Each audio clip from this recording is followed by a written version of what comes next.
យើងត្រូវការពារហើយចាត់ទុកជីវិតថាសំខាន់ជាងអ្វីៗទាំងអស់អញ្ចឹងតើទូរូបពិតនៃជីវិតគឺជាអ្នកណាតើអ្នកណាជាទូរូបពិតនិងប្រភពនៃជីវិតគឺជាព្រះគ្រីស្ទដូច្នេះយើងត្រូវតែដាក់ព្រះគ្រីស្ទនៅក្នុងយើងទោះបើបាត់បង់របស់អ្វីផ្សេងៗក៏ដោយក៏យើងត្រូវតែមានព្រះគ្រីស្ទដែលជាជីវិតនៅក្នុងយើងជានិច្ចតើអ្នកដែលជាទូរូបពិតនៃជីវិតនៅជំនាន់ព្រះវរបិតាមានព្រះនាមអ្វីចុះនៅជំនាន់ព្រះរាជបុត្រាចុះនៅជំនាន់ព្រះវិញ្ញាណបរិសុទ្ធយើងមិនត្រូវបាត់បង់ទ្រង់ឡើយព្រះបានមានបន្ទូលប្រាប់យើងថាកុំឲ្យបាត់បង់ជីវិតដ៏មានតម្លៃនេះឡើយប៉ុន្តែចូលកាន់ភ្ជាប់ជីវិតនេះរហូតដល់ទ្រង់យាងមកអរិយនិយាយបង្កាច់បង្ខូចយើងឲ្យយកជីវិតនេះចេញវាចំអកឲ្យយើងហើយធ្វើឲ្យយើងសង្ស័យនេះជារបៀបដែលជីវិតអាចត្រូវបានយកទៅឆ្ងាយដោយមិនដឹងខ្លួនដូច្នេះហើយព្រះបានមានបន្ទូលថាខ្ញុំជាជីវិតបែបនេះអ្នករាល់គ្នាមិនត្រូវបាត់បង់ឡើយប៉ុន្តែត្រូវរក្សារហូតដល់ខ្ញុំមកម្ដងទៀតតាមរយៈសេចក្តីបង្រៀនក្នុងយ៉ូហានជំពូក 6 ព្រះបានប្រទានសេចក្តីពិតដែលអាចឲ្យយើងអាចកាន់ខ្ជាប់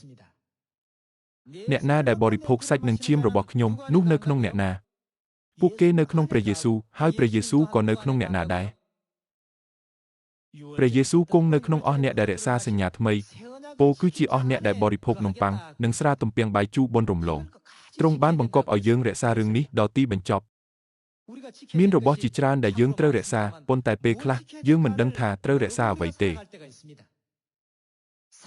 បានជាខ្ញុំខំរត់យ៉ាងដូច្នោះមិនមែនបែបដូចជាមិនស្គាល់ផ្លូវទេខ្ញុំក៏ខំប្រដៅយ៉ាងដូច្នោះដែរមិនមែនដូចជាដាល់ខ្យល់ទេលើសពីអ្វីៗទាំងអស់ចូលកាន់ខ្ជាប់ជីវិត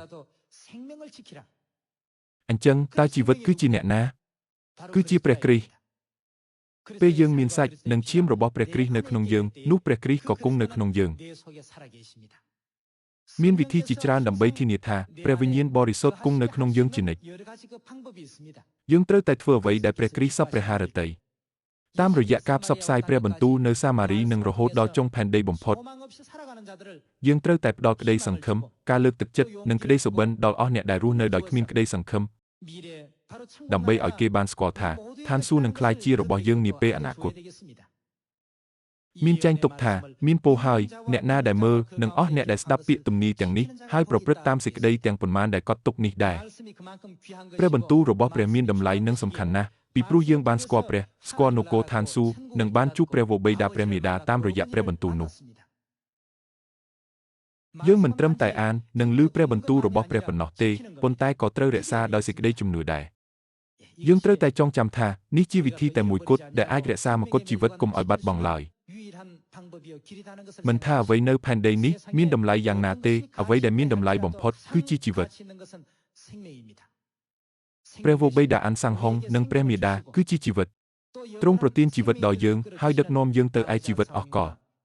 សូមសមាជិកគ្រួសារឋានសួគ៌របស់យើងទាំងអស់កុំបាត់បង់សេចក្តីជំនឿលើទ្រង់ឡើយខ្ញុំសូមបញ្ចប់ការអធិប្បាយថ្ងៃនេះត្រឹមតែប៉ុណ្ណេះអរគុណច្រើន